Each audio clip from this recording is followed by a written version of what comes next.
Hello students, welcome to my channel Learnopedia. आज हम लोग स्टार्ट करेंगे क्लास 12 सेमेस्टर 3 का हिस्ट्री इंपीरियल कैपिटल। तो आइए स्टार्ट करते हैं। फर्स्ट पॉइंट है विजयनगर। तो विजयनगर का पहले हम लोग इंट्रोडक्शन पढ़ लेते हैं। विजयनगर एम्पायर साउथ इंडिया का एक बहुत ज़्यादा पावरफुल मेडिवल एम्पायर था। इसकी फाउंडेशन 1336 सीई में हरिहरा वन और बुक्का वन ने की थी। इसका मेन कैपिटल विजयनगर हम्पी था, जो प्रेजेंट डे कर्नाटका में लोकेटेड है। विजयनगर एम्पायर ने साउथ इंडिया में लगभग 14th से 17th सेंचुरी तक इम्पॉर्टेंट पॉलिटिकल, इकोनॉमिक और कल्चरल रोल प्ले किया है। इस एम्पायर की सबसे फेमस रूलर कृष्णा देवराया थे, जिसके टाइम एम्पायर अपनी political power, military strength, agriculture, trade, literature और आर्किटेक्चर के लिए फेमस हुआ। अब विजयनगर एम्पायर की फाउंडेशन 1336 में हुआ। इसके फाउंडर थे हरिहरा वन और बुक्का वन। तो अब है ओरिजिन ऑफ विजयनगर एम्पायर। दोनों ब्रदर्स को ट्रेडिशनली संगमा ब्रदर्स के नाम से जाना जाता था। उस टाइम साउथ इंडिया में पॉलिटिकल सिचुएशन अनस्टेबल थी। दिल्ली सल्तनत के सदर्न कॉम्पेंस के बाद कई लोकल किंगडम्स और पॉलिटिकल पावर वीक हो गई थी। हरिहरा और बुक्का ने तुंगाभद्रा रिवर के एरिया में एक स्ट्रॉन्ग किंगडम इस्टेब्लिश किया। धीरे धीरे विजयनगर एक पावरफुल एम्पायर बन गया। एम्पायर की capital Vijayanagar present day Hampi थी। हम्पी स्ट्रैटेजिकली इम्पॉर्टेंट लोकेशन पर थी। नेचुरल हिल्स से प्रोटेक्शन था, तुंगाभद्रा रिवर के पास था, एग्रीकल्चर के लिए वाटर अवेलेबिलिटी, ट्रेड और कम्युनिकेशन के लिए यूजफुल लोकेशन। अब 4 मेजर डायनेस्टीज। विजयनगर एम्पायर पर टोटल 4 इम्पॉर्टेंट डायनेस्टीज ने रूल किया। फर्स्ट है संगमा डायनेस्टी, सेकेंड है सलुआ डायनेस्टी, थर्ड है तुलुआ डायनेस्टी एंड 4 है अरबीदु डायनेस्टी। तो पहले संगमा डायनेस्टी के बारे में पढ़ते हैं। संगमा डायनेस्टी विजयनगर एम्पायर की फर्स्ट रूलिंग डायनेस्टी थी। इस डायनेस्टी के नाम फाउंडर्स के फादर संगमा के नाम पर पड़ा। इस डायनेस्टी के इम्पॉर्टेंट रूलर्स है हरिहरा बुक्का, हरिहरा 2, देवराया 1, देवराया 2, मल्लिकार्जुना, विरूपाक्षा। हरिहरा 1 के बारे में पहले पढ़ते हैं। हरिहरा 1 विजयनगर एम्पायर के फर्स्ट इम्पॉर्टेंट रूलर या फाउंडर थे। उसने 1336 के अराउंड अपने ब्रदर बुक्का के साथ किंगडम इस्टेब्लिश किया। इनका मेन अचीवमेंट था विजयनगर किंगडम की फाउंडेशन स्ट्रॉन्ग की। इन्होंने तुंगाभद्रा रीजन पर कंट्रोल इस्टेब्लिश किया, एडमिनिस्ट्रेशन को ऑर्गेनाइज किया, नियर बाय टेरिटरीज को ग्रेजुअली अपने कंट्रोल में लिया। विजयनगर को एक इंडिपेंडेंट पॉलिटिकल पावर बनाने की स्टार्टिंग किया। ठीक है, तो हरिहरा 1 जो है वो एम्पायर की फाउंडेशन स्ट्रॉन्ग करने वाले फाउंडर थे। अब बुक्का है। बुक्का 1 हरिहरा 1 का ब्रदर था और विजयनगर के अर्ली रूलर्स में से एक था। उसके टाइम एम्पायर का टेरिटोरियल एक्सपेंशन हुआ। ये जो है ये विजयनगर की बाउंड्रीज एक्सपैंड किए, बढ़ाए, साउथ इंडिया के डिफरेंट रीजन्स पर इन्फ्लुएंस बढ़ाया। ठीक है, अपना जो जमाव था, अपना ताकत था, उसको बढ़ाया। ठीक है, एडमिनिस्ट्रेशन को बढ़ाया, मजबूत किया, कल्चरल और रिलीजियस इंस्टीट्यूशन को सपोर्ट किया। मदुराई रीजन में विजयनगर इन्फ्लुएंस इस्टेब्लिश करने में इम्पॉर्टेंट रोल रहा है। नेक्स्ट है हरिहरा 2। हरिहरा 2 संगमा डायनेस्टी का इम्पॉर्टेंट रूलर था। उसके टाइम विजयनगर एम्पायर ने साउथ इंडिया में अपना इन्फ्लुएंस और एक्सपैंड किया और बढ़ाया। अब ये जो है ये एम्पायर की टेरिटरीज को एक्सपैंड किए। वेस्टर्न और सदर्न रीजन्स में विजयनगर इन्फ्लुएंस बढ़ाया, ट्रेड को इनकरेज किया, एडमिनिस्ट्रेशन को स्ट्रॉन्गर बनाया। उसके टाइम एम्पायर एक रीजनल किंगडम से पावरफुल साउथ इंडियन एम्पायर बनने की डायरेक्शन में गया। नेक्स्ट है देवराया 1। देवराया 1 संगमा डायनेस्टी का इम्पॉर्टेंट रूलर था। उसके टाइम विजयनगर को नेबरिंग पावर्स स्पेशली बहमनी सल्तनत से कॉन्फ्लिक्ट्स फेस करना पड़ा। ये जो है ये मिलिट्री सिस्टम को स्ट्रेंथन किए। ठीक है, इरिगेशन वर्क्स को इम्प्रूव किया, तुंगाभद्रा रिवर के वाटर का एग्रीकल्चर यूज़ बढ़ाया, डिफेंस और फोर्टिफिकेशन को इम्प्रूव किया। देवराया वन के टाइम कैनल्स और इरिगेशन सिस्टम डेवलप किया गया जिससे एग्रीकल्चर को सपोर्ट मिला। नेक्स्ट है देवराया टू। देवराया टू संगमा डायनेस्टी के सबसे ज़्यादा पावरफुल रूलर्स में से एक थे। उसके राज्य को विजयनगर के अर्ली गोल्डन पीरियड्स में काउंट किया गया है और जो उसने आर्मी को स्ट्रेंथन किया और कैवलरी को इम्प्रूव किया। उस टाइम हॉर्सेस मिलिट्री के लिए एक्सट्रीमली इम्पॉर्टेंट थे। विजयनगर ने फॉरेन ट्रेडर्स के थ्रू हॉर्सेस इंपोर्ट किए, ठीक है। देवराया टू ने मुस्लिम सोल्जर्स और आर्कर्स को भी अपनी आर्मी में इंक्लूड किया क्योंकि उनकी मिलिट्री स्किल यूज़फुल थी। उसने एम्पायर के डिफरेंट एरियाज़ पर कंट्रोल स्ट्रॉन्ग किया। अब है economy and trade. Foreign trade को इनकरेज किया उन्होंने। पोर्ट्स और मर्चेंट्स को सपोर्ट मिला। हॉर्स ट्रेड इम्पॉर्टेंट रहा। लिटरेचर एंड कल्चर, उसके कोर्ट में कन्नड़ा और तेलुगु लिटरेचर को सपोर्ट मिला। अब है मल्लिकार्जुना। मल्लिकार्जुना संगमा डायनेस्टी का लेटर रूलर था। उसके टाइम विजयनगर एम्पायर को इंटरनल प्रॉब्लम्स और एक्सटर्नल प्रेशर का सामना करना पड़ा। इनका क्या प्रॉब्लम था? सेंट्रल अथॉरिटी वीक होने लगा, प्रोविंशियल चीफ्स पावरफुल होने लगा, बहमनी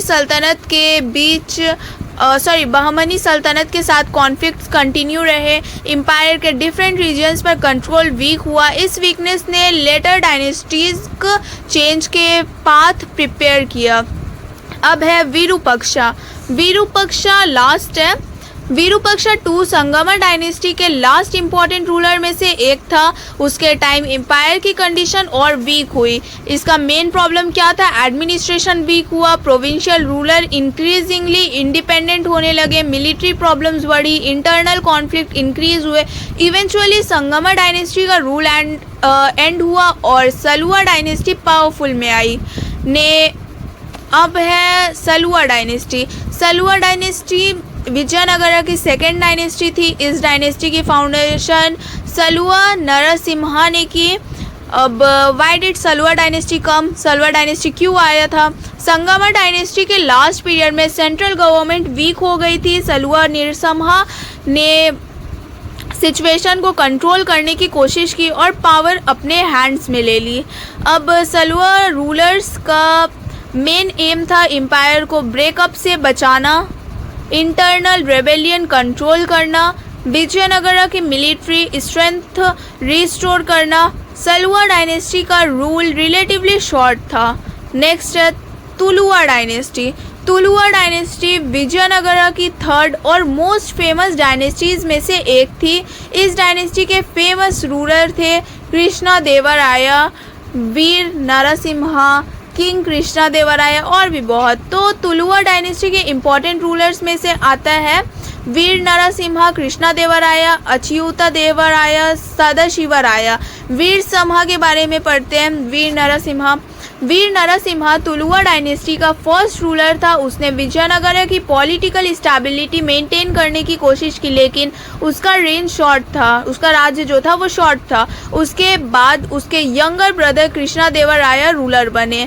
नेक्स्ट कृष्णा देवराया विजयनगर एम्पायर का सबसे फेमस और पावरफुल रूलर था। उसने अप्रॉक्सीमेटली 1509 टू 1529 सीई तक रूल किया। उसके राज्य को विजयनगर एम्पायर का गोल्डन एज कहा जाता है। उस टाइम एम्पायर पॉलिटिकली पावरफुल था, मिलिट्री स्ट्रॉन्ग था, इकोनॉमिकली प्रॉस्पेरस था, एग्रीकल्चर डेवलप था, ट्रेड स्ट्रॉन्ग था, लिटरेचर और आर्ट फ्लरिश कर रहा था, आर्किटेक्चर में मेजर डेवलपमेंट हुआ। अब मिलिट्री अचीवमेंट ऑफ कृष्णा देवराया। कृष्णा देवराया एक स्ट्रॉन्ग मिलिट्री लीडर थे। उसने डिफरेंट एनिमीज के अगेंस्ट सक्सेसफुल कॉम्पेंस किया। बहमनी सक्सेसर स्टेटस, उसने डेक्कन की डिफरेंट सल्तनत के अगेंस्ट वॉर किए और विजयनगर का इन्फ्लुएंस स्ट्रॉन्ग किया। उसने गजपति रूलर्स ऑफ उड़ीसा के अगेंस्ट सक्सेसफुल कॉम्पेंस किए। इससे विजयनगर का ईस्टर्न साइड में इन्फ्लुएंस इंक्रीज हुआ और रायचूर, डोआब, कृष्णा और तुंगभद्रा रिवर्स के बीच का फर्टाइल रीजन था। कृष्णा देवराया ने रायपुर पर कंट्रोल इस्टेब्लिश किया। जो इकोनॉमिकली और स्ट्रैटेजिकली बहुत ज़्यादा इम्पोर्टेंट था। Next, agriculture and irrigation. Krishnadevaraya ने एग्रीकल्चर को इम्पोर्टेंस दी। विजयनगर इकोनॉमी के इम्पॉर्टेंट बेस एग्रीकल्चर था, ठीक है। विजयनगर का जो इकोनॉमी का मेन इम्पॉर्टेंट बेस था वो एग्रीकल्चर था। इरिगेशन के लिए tanks, canals, reservoirs, dams develop हुए, मेंटेन किया गया। इससे फार्मिंग इम्प्रूव हुई और स्टेट को लैंड रेवेन्यू मिला। अब trade and economy. Vijayanagar empire का फॉरेन और इंटरनल ट्रेड स्ट्रॉन्ग था। Important trade items spices, textile, precious stone, rice, horses, metals. Foreign traders के साथ ट्रेड होता था, स्पेशली अरेबियन सी और इंडियन ओशन ट्रेड नेटवर्क्स के थ्रू। हॉर्स ट्रेड मिलिट्री के लिए पर्टिकुलरली इम्पॉर्टेंट है। अब कृष्णदेवराय के टाइम आर्किटेक्चर बहुत डेवलप हुआ। अब large temples, huge gateways called gopurams, pillared halls, ठीक है, ये सब इम्पॉर्टेंट फीचर है। Stone carving, large temple complexes. Famous example है Hampi, Krishna temple, Hazara Rama temple, Vitthala temple complex. Vitthala temple का स्टोन चैरियट हम्पी के फेमस आर्किटेक्चरल फीचर्स में से एक था।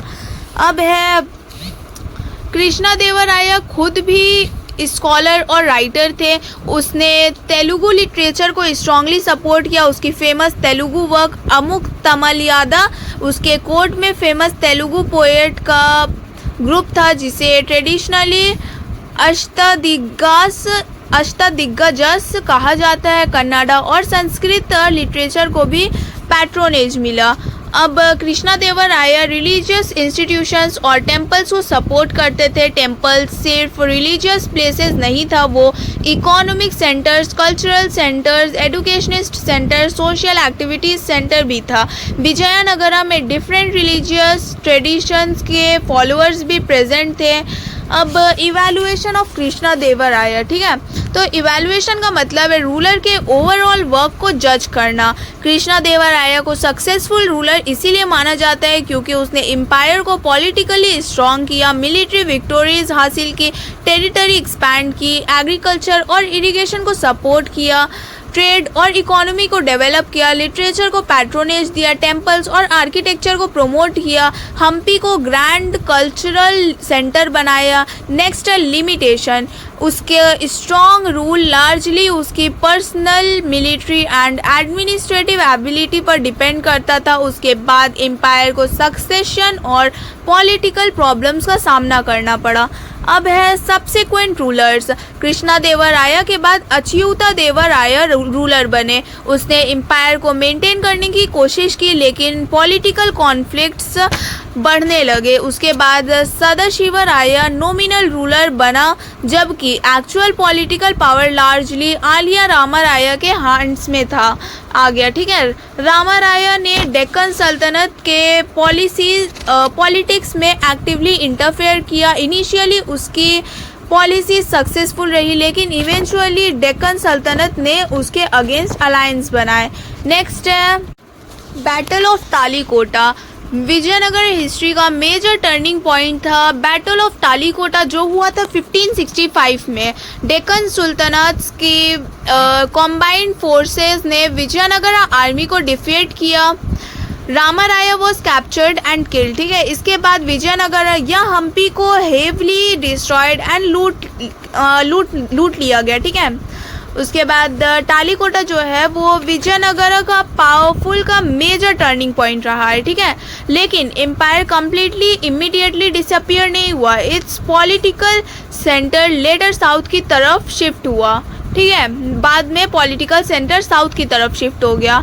अब है अरबिदु डायनेस्टी। अरबिदु डायनेस्टी विजयनगर एम्पायर की फोर्थ और लास्ट रूलिंग डायनेस्टी थी। तालीकोटा के बाद विजयनगर रूलर्स ने अपने पॉलिटिकल सेंटर्स पेनुकोंडा और लेटर चंद्रगिरी जैसे प्लेसेस की तरफ शिफ्ट किया। अब इसके इम्पोर्टेंट रूलर्स थे तिरुमाला देवराय, श्रीरंगा 1, वेनकाता 2, श्रीरंगा 2, रामदेवराय अरबिदु रूलर्स ने विजयनगरा पॉलिटिकल ट्रेडिशन को कंटिन्यू किया, रिमेनिंग टेरिटरीज को मेंटेन करने की कोशिश की, सदर्न इंडिया में विजयनगरा इन्फ्लुएंस को प्रिजर्व किया, लेकिन अर्लियर पीरियड जैसे स्ट्रॉन्ग सेंट्रल पावर वापस नहीं आ सकी। Eventually Vijayanagara political power gradually decline हो गई। अब है governance of the Vijayanagara empire. Vijayanagara empire का एडमिनिस्ट्रेशन एक स्ट्रॉन्ग और वेल ऑर्गेनाइज सिस्टम पर बेस्ड था। किंग एम्पायर का हाईएस्ट अथॉरिटी था, लेकिन उसकी हेल्प के लिए minister, provincial governors, local officers और मिलिट्री कमांडर्स का सिस्टम था। एम्पायर बहुत बड़ा था, इसीलिए एडमिनिस्ट्रेशन को सेंट्रल गवर्नमेंट से प्रोविंशियल एडमिनिस्ट्रेशन, लोकल एडमिनिस्ट्रेशन में डिवाइड करके चलाया जाता था। अब है king and central government. Vijayanagara empire में किंग सबसे हाईएस्ट अथॉरिटी था। वो एडमिनिस्ट्रेशन, आर्मी, रेवेन्यू, जस्टिस और फॉरेन रिलेशंस के इम्पॉर्टेंट मैटर्स में फाइनल डिसीजन लेता था। किंग को जनरली पावरफुल माना जाता था, लेकिन प्रैक्टिकल एडमिनिस्ट्रेशन में मिनिस्टर और अदर ऑफिशियल्स भी इम्पॉर्टेंट रोल प्ले करते थे। किंग का मेन रिस्पॉन्सिबिलिटी था एम्पायर की सिक्योरिटी मेंटेन करना, लॉ एंड ऑर्डर मेंटेन करना, टैक्सेस कलेक्ट करवाना, एग्रीकल्चर और इरिगेशन को सपोर्ट करना और एनिमीज के अगेंस्ट आर्मी को लीड करना। इम्पॉर्टेंट ऑफिसर्स और प्रोविंशियल गवर्नर्स किंग के ऑर्डर फॉलो करते थे। किंग रिलीजियस इंस्टीट्यूशन और टेम्पल को भी पैट्रोनेज देता था। टेम्पल उस टाइम सिर्फ रिलीजियस प्लेसेस नहीं था, बल्कि इकोनॉमिक और सोशल एक्टिविटीज़ के इम्पॉर्टेंट सेंटर्स भी था। नेक्स्ट है कैबिनेट। किंग की हेल्प करने के लिए मिनिस्टर और हाई ऑफिशियल्स की काउंसिल होती थी। इसको सिंपल वर्ड में कैबिनेट या काउंसिल ऑफ मिनिस्टर समझ सकते हैं। मिनिस्टर डिफरेंट डिपार्टमेंट्स को हैंडल करते थे, जैसे revenue, military, administration, foreign relations और royal affairs. King important decision लेने से पहले एक्सपीरियंस्ड ऑफिसर्स से एडवाइस ले सकते थे। नेक्स्ट है प्रोविंशियल एडमिनिस्ट्रेशन। विजयनगरा एम्पायर बहुत लार्ज था, इसीलिए पूरे एम्पायर को डायरेक्टली कैपिटल से मैनेज करना डिफ़िकल्ट था। इसीलिए एम्पायर को लार्ज एडमिनिस्ट्रेटिव यूनिट्स या प्रोविंसेस में डिवाइड किया गया। प्रोविंसेस को डिफरेंट नेम्स और अरेंजमेंट से एडमिनिस्टर किया जाता था और वहाँ गवर्नर्स या पावरफुल ऑफिशियल्स अपॉइंट किए जाते थे। कई एरियाज में रॉयल फैमिलीज मेंबर्स या ट्रस्टेड मिलिट्री चीफ्स को रिस्पॉन्सिबिलिटी दी जा सकती थी। प्रोविंशियल गवर्नर्स का काम था किंग के ऑर्डर्स को इम्प्लीमेंट करना, रेवेन्यू कलेक्ट करना, लॉ एंड ऑर्डर मेंटेन करना, आर्मी को मेंटेन करना, लोकल प्रॉब्लम्स को हैंडल करना, ज़रूरत पड़ने पर किंग के सोल्जर्स प्रोवाइड करना। लेकिन अगर प्रोविंशियल गवर्नर्स बहुत पावरफुल हो जाते थे तो सेंट्रल गवर्नमेंट के लिए प्रॉब्लम भी क्रिएट हो सकती थी। इसीलिए पीरियड में प्रोविंशियल चीफ्स की इंक्रीजिंग पावर एम्पायर की वीकनेस का एक रीज़न बनी। नेक्स्ट है लोकल एडमिनिस्ट्रेशन। प्रोविंशियल लेवल के नीचे लोकल एडमिनिस्ट्रेशन होता था। विलेजेस एडमिनिस्ट्रेशन के बेसिक यूनिट था। विलेज लेवल पर लोकल ऑफिसर्स और इन्फ्लुएंशियल पीपल डिफरेंट मैटर्स को मैनेज करते थे। उनका काम मेनली था लोकल टैक्स कलेक्ट करना, लैंड रिलेटेड मैटर्स देखना, इरिगेशन और वाटर फैसिलिटी मेंटेन करना, विलेज रोड और कॉमन फैसिलिटीज़ का ध्यान रखना, स्मॉल लोकल डिस्प्यूट्स को सॉल्व करना, एग्रीकल्चर रिलेटेड एक्टिविटीज़ को ऑर्गेनाइज करना। साउथ इंडिया में लोकल असेंबलीज और विलेजेस इंस्टीट्यूशन की भी इम्पॉर्टेंट ट्रेडिशंस थी। ऑल थ्रू उनका एग्जैक्ट रोल रीजन और पीरियड के अकॉर्डिंग चेंज होता था। नेक्स्ट है रेवेन्यू सिस्टम। विजयनगरा एम्पायर की इकोनॉमी का मेजर सोर्स लैंड रेवेन्यू था। एग्रीकल्चर लार्ज पॉपुलेशन और स्टेट इनकम दोनों के लिए इम्पॉर्टेंट थी। फार्मर्स को अपनी एग्रीकल्चरल प्रोडक्शन के अकॉर्डिंग लैंड टैक्स देना पड़ता था। रेवेन्यू लैंड की फर्टिलिटी, क्रॉप और लोकल कंडीशंस के अकॉर्डिंग एसेस किया जा सकता था। स्टेट की इनकम के अदर सोर्सेज भी थे, trade taxes, custom duties, taxes on occupation, taxes on markets, tribute from subordinate rulers, other local taxes. अब इरिगेशन का क्या इंपॉर्टेंस था? विजयनगर रूलर्स ने टैंक, कैनल और इरिगेशन वर्क्स डेवलप किए क्योंकि साउथ इंडिया में एग्रीकल्चर वाटर अवेलेबिलिटी पर हेवली डिपेंड करता था। बेटर इरिगेशन का मतलब था ज़्यादा पानी होगा तो ज़्यादा एग्रीकल्चर होगा, ज़्यादा एग्रीकल्चर होगा तो ज़्यादा प्रोडक्शन होगा, ज़्यादा प्रोडक्शन होगा तो मोर रेवेन्यू। तो अब है नेक्स्ट है मिलिट्री सिस्टम। विजयनगर एम्पायर की मिलिट्री बहुत इंपॉर्टेंट थी क्योंकि एम्पायर को बहमनी या डेक्कन सल्तनत और अदर रीजनल पावर्स के साथ फ्रीक्वेंटली कॉन्फ्लिक्ट फेस करने पड़ते थे। आर्मी में mainly infantry, foot soldiers, cavalry, horse soldiers, elephant, war elephants, archers और weapon and artillery later increasingly important. ठीक है, तो कैवेलरी पर्टिकुलरली इम्पॉर्टेंट थी। गुड क्वालिटी हॉर्सेस इंडिया के बाहर से स्पेशली अरेबिया और पर्शिया से इंपोर्ट किया जाता था। किंग्स और पावरफुल मिलिट्री चीफ्स के पास अपनी ट्रूप्स भी होती थी। नया सिस्टम के through military chiefs known as nayakas. ठीक है, अब मिलिट्री चीफ को नया कास्ट भी कहते हैं। नया कास्ट को टेरिटरीज या रेवेन्यू असाइनमेंट मिलते थे और उनसे एक्सपेक्टेशन होती थी कि वो किंग को सोल्जर्स और मिलिट्री सपोर्ट प्रोवाइड करे। अब ये सिस्टम एम्पायर को लार्ज आर्मी मेंटेन करने में हेल्प करता था, लेकिन लेटर पावरफुल नया कास्ट की इंक्रीजिंगली इंडिपेंडेंट सेंट्रल गवर्नमेंट के लिए चैलेंज बन गई। अब है ज्यूडिशियरी। विजयनगर एम्पायर में किंग हाईएस्ट जुडिशियल अथॉरिटी था। सीरियस और important cases ultimately higher authorities तक जा सकता था। लोकल लेवल पर स्मॉलर डिस्प्यूट्स को लोकल ऑफिशियल्स और विलेज इंस्टीट्यूशंस हैंडल कर सकते थे। डिफरेंट एरियाज में कस्टम, ट्रेडिशन और लोकल प्रैक्टिसेस का भी रोल था। Disputes mainly land, property, taxes, social matters और अदर लोकल इश्यूज से रिलेटेड हो सकता था। पनिशमेंट केस की सीरियसनेस के अकॉर्डिंग डिफरेंट हो सकता था। सीरियस क्राइम्स के लिए स्ट्रिक्ट पनिशमेंट भी दिया जाता था। अब नेक्स्ट है social life of the Vijayanagar empire. Vijayanagar empire के टाइम साउथ इंडिया की सोशल लाइफ काफ़ी रिच और डाइवर्स थी। सोसाइटी में king, noble, soldiers, merchants, farmers, craftsman, religious people और लेबरर्स जैसे डिफरेंट ग्रुप्स थे। हम्पी एक बिजी सिटी थी जहां डिफरेंट रीजन्स और कंट्रीज़ के मर्चेंट्स और ट्रैवलर भी आते थे। अब place of women. Vijayanagar society में वोमेन का रोल घर के साथ साथ कुछ पब्लिक और इकोनॉमिक एक्टिविटीज़ में भी था। रिच और रॉयल फैमिलीज़ की वोमेन को एजुकेशन और कल्चरल एक्टिविटीज़ का अपॉर्चुनिटी मिल सकता था। कुछ वोमेन म्यूज़िक, डांस, लिटरेचर और रिलीजियस एक्टिविटीज़ में इन्वॉल्व थी। कुछ वोमेन एडमिनिस्ट्रेटिव या रॉयल मैटर्स में भी इन्फ्लुएंस रखती थी। फॉरेन ट्रैवलर्स के अकाउंट से पता चलता है कि वोमेन मार्केट्स और डिफरेंट ऑक्यूपेशन में भी पार्टिसिपेट करती थी। कुछ वोमेन सोल्जर्स और पैलेस गार्ड्स के रूप में भी काम करती थी, लेकिन सोसाइटी कम्प्लीटली इक्वल नहीं थी। वोमेन की पोजीशन फैमिली, कास्ट और सोशल स्टेटस के अकॉर्डिंग डिफरेंट होती थी। रॉयल और वेल्दी वोमेन्स को ऑर्डिनरी वोमेन से डिफरेंट अपॉर्चुनिटीज़ मिलती थी। मतलब वोमेन सिर्फ हाउस होल्ड तक लिमिटेड नहीं थी। कुछ वोमेन एजुकेशन, आर्ट्स, ट्रेड और इवन मिलिट्री रिलेटेड एक्टिविटीज़ में भी इन्वॉल्व थी।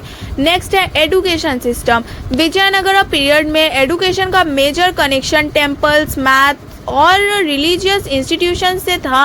टेम्पल्स और एजुकेशनल सेंटर्स में स्टूडेंट को mainly Sanskrit, religion, philosophy, literature, grammar, Vedas, mathematics, other traditional subject पढ़ाया जाता था। रॉयल फैमिलीज़ और वेल्दी फैमिलीज़ के चिल्ड्रन को इस एजुकेशन के बेटर अपॉर्चुनिटीज़ मिल सकते थे। विजयनगर रूलर्स, स्कॉलर्स और पोएट्स को पैट्रोनेज देते थे। कृष्णदेवराया के टाइम तेलुगु, कन्नड़ा और संस्कृत लिटरेचर को स्पेशली सपोर्ट मिले।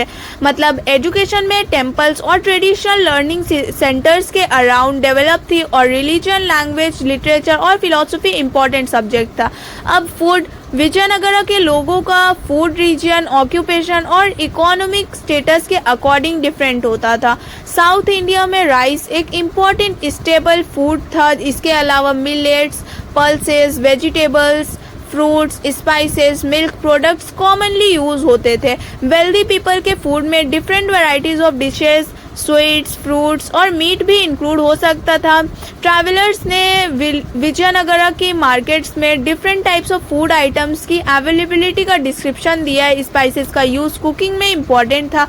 अब है क्लोथिंग। विजयनगरा सोसाइटी में क्लोथिंग सोशल स्टेटस और वेल्थ को भी शो करती थी। Common people generally simple cotton cloth wear करते थे जो साउथ इंडिया के वार्म क्लाइमेट के लिए स्विचेबल थी।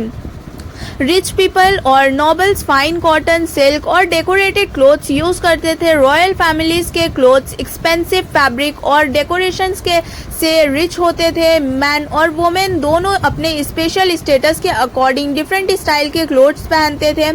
अब है ऑर्नामेंट्स। विजयनगरा पीरियड में ज्वेलरी का यूज़ बहुत कॉमन था, स्पेशली रॉयल और वेल्दी क्लासेस में गोल्ड और प्रीशियस स्टोन से बनने वाले ऑर्नामेंट्स वेल्थ और सोशल स्टेटस को शो करते थे।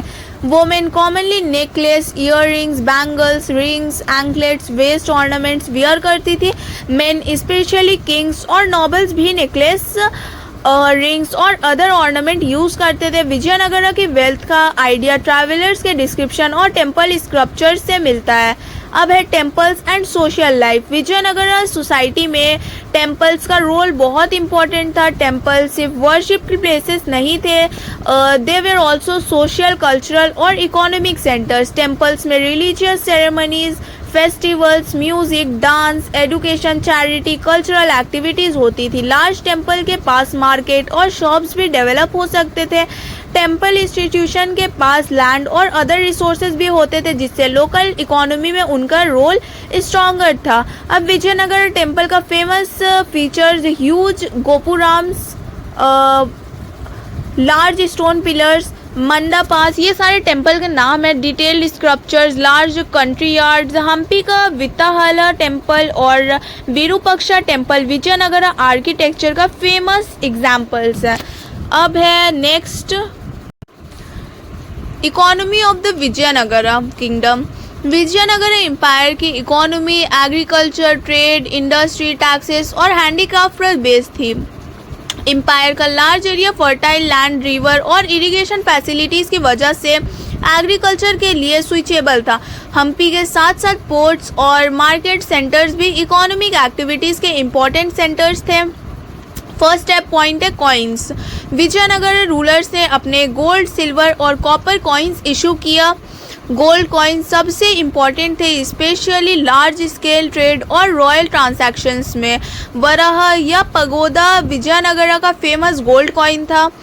कॉइन पर जनरली रूलर्स के रिलीजियस सिंबल्स या डीटीज के फिगर्स मिलते थे। कॉइन का use buying and selling, payments of taxes, trade, salaries या पेमेंट्स वगैरह में होता था। अब है एग्रीकल्चर। एग्रीकल्चर विजयनगर इकोनॉमी का मेन बेस था। एम्पायर के लार्ज पॉपुलेशन का लिवलीहुड फार्मिंग पर डिपेंड करता था और गवर्नमेंट को भी लैंड रेवेन्यू से मेजर इनकम मिलती थी। फार्मर्स डिफरेंट टाइप्स की लैंड पर फार्मिंग करते थे। रिवर, टैंक और कैनल की हेल्प से ड्राई एरियाज में भी एग्रीकल्चर डेवलप किया गया। अब इनका मेन क्रॉप्स है rice, wheats, millets, pulses, sugarcane, cotton, spices, fruits, vegetables. Different regions में क्लाइमेट और सॉइल के अकॉर्डिंग क्रॉप्स चेंज होते थे। नेक्स्ट है लैंड ओनरशिप। विजयनगरा पीरियड में लैंड को डिफरेंट कैटेगरीज में मैनेज किया जाता था। लैंड पर किंग्स या स्टेट का इम्पोर्टेंट कंट्रोल था, लेकिन फार्मर्स और लोकल इंस्टीट्यूशन भी लैंड को कल्टीवेट और मैनेज करते थे। कुछ लैंड टेम्पल्स ब्राह्मण्स और मिलिट्री चीफ्स नया कास्ट को ग्रांट के फॉर्म में दिया जाता था। नया का सिस्टम, नया कास्ट को टेरिटरी या रेवेन्यू असाइनमेंट मिल सकते थे। उनका काम एडमिनिस्ट्रेशन के साथ मिलिट्री सपोर्ट प्रोवाइड करना था। लैंड से कलेक्ट किया गया रेवेन्यू स्टेट की इनकम का इम्पोर्टेंट सोर्स था। नेक्स्ट है क्रॉप प्रोड्यूस्ड। विजयनगरा के डिफरेंट रीजन्स में डिफरेंट क्रॉप्स ग्रो होते थे। राइस स्पेशली इरिगेटेड एरियाज में इम्पॉर्टेंट क्रॉप थे और साउथ इंडिया के मेन फूड सिस्टम का मेजर पार्ट था। नेक्स्ट है millets. Millets comparatively dry areas में ग्रो किया जाता था। शुगर केन कॉमर्शियल क्रॉप के रूप में इम्पॉर्टेंट है। कॉटन से टेक्सटाइल और क्लॉथ इंडस्ट्री को रॉ मटेरियल्स मिलते थे। पेपर और अदर स्पाइसेस का प्रोडक्शन और ट्रेड इम्पॉर्टेंट था। लोकल फूड रिक्वायरमेंट्स के लिए पल्सेस, वेजिटेबल्स और फ्रूट्स भी ग्रो किया जाता था। नेक्स्ट है इरिगेशन सिस्टम। विजयनगर रूलर्स ने एग्रीकल्चर इम्प्रूव करने के लिए इरिगेशन सिस्टम पर स्पेशल अटेंशन दिया। साउथ इंडिया में रेनफॉल हर एरिया में सेम नहीं होती थी, इसीलिए वाटर शॉर्टेज और डिस्ट्रीब्यूशन इम्पॉर्टेंट था। अब इसके लिए इरिगेशन किया गया। अब इरिगेशन का मेथड था tank, reservoir, canal, dam, well. Tungabhadra river के वाटर का इरिगेशन के लिए इम्पॉर्टेंट यूज़ होता था। लार्ज इरिगेशन प्रोजेक्ट्स के थ्रू एग्रीकल्चरल लैंड को वाटर सप्लाई दिया जाता था। नेक्स्ट है condition of farmers. Farmer Vijayanagar economy के इम्पॉर्टेंट बैकबोन थे, लेकिन उनकी कंडीशन हर जगह सेम नहीं थी। फार्मिंग प्रोडक्टिविटी एरियाज़ में फार्मर्स रिलेटिवली प्रॉस्पेरस हो सकते थे, स्पेशली जब इरिगेशन और फर्टाइल लैंड एरियाज़ में होती थी, लेकिन फार्मर्स को लैंड रेवेन्यू टैक्सेस देने पड़ते थे। पुअर हार्वेस्ट, ड्राउट, फ्लड या एक्सेसिव टैक्सेशन की सिचुएशन में उनकी इकोनॉमिक कंडीशन डिफ़िकल्टीज हो सकती थी। नेक्स्ट है इंडस्ट्री। विजयनगर में एग्रीकल्चर के साथ हैंडीक्राफ्ट्स और इंडस्ट्री भी डेवलप थी। इम्पॉर्टेंट इंडस्ट्री है टेक्सटाइल इंडस्ट्री, कॉटन और सिल्क क्लॉथ मैन्युफैक्चर इम्पॉर्टेंट था। आयरन, स्टील और अदर मेटल से टूल्स, वेपन्स और अदर प्रोडक्ट्स बनाए जाते थे, लाइक मेटल इंडस्ट्री, ठीक है। अब ज्वेलरी इंडस्ट्री, गोल्ड, सिल्वर और प्रीशियस स्टोन से ऑर्नामेंट्स बनाए जाते थे। पॉटरी, क्ले से हाउस होल्ड और स्टोरेज आइटम्स बनाए जाते थे। अब नेक्स्ट है वुड वर्क, तो वुडन प्रोडक्ट्स और कंस्ट्रक्शन रिलेटेड आइटम्स भी इम्पॉर्टेंट थे। टेम्पल रिलेटेड इंडस्ट्रीज, टेम्पल के लार्ज कंस्ट्रक्शन प्रोजेक्ट की वजह से स्टोन कार्विंग, स्कल्पचर और मेटल वर्क जैसे स्किल्ड ऑक्यूपेशन को भी एम्प्लॉयमेंट मिलता था। नेक्स्ट है ट्रेड। विजयनगर एम्पायर का इंटरनल और फॉरेन ट्रेड बहुत इंपॉर्टेंट था। इंटरनल ट्रेड एम्पायर के अंदर विलेजेस, टाउन्स और सिटीज़ के बीच food, grains, cotton, textile, spices, metals, handicraft के ट्रेड होते थे। मार्केट और बाजार मेजर सिटीज़ में डेवलप हुए थे। अब फॉरेन ट्रेड्स, विजयनगर का कॉन्टैक्ट अरब, पर्शियन, पोर्तुगीज़ और अदर फॉरेन मर्चेंट्स के साथ था। इम्पॉर्टेंट इस ये एक्सपोर्ट्स में spices, textile, precious stones, rice, other agricultural products include हो सकते थे। सबसे इम्पॉर्टेंट इंपोर्ट में हॉर्सेस था। हाई क्वालिटी हॉर्सेस मिलिट्री के लिए बहुत इम्पॉर्टेंट थे और अरेबिया, पर्शिया से इंपोर्ट किया जाता था। अब डिक्लाइन और डिप्लेशन ऑफ द इकोनॉमी। आपके बुक में डिप्लेशन से अगर इकोनॉमिक डिक्लाइन, वीकनिंग का मतलब है, तो विजयनगर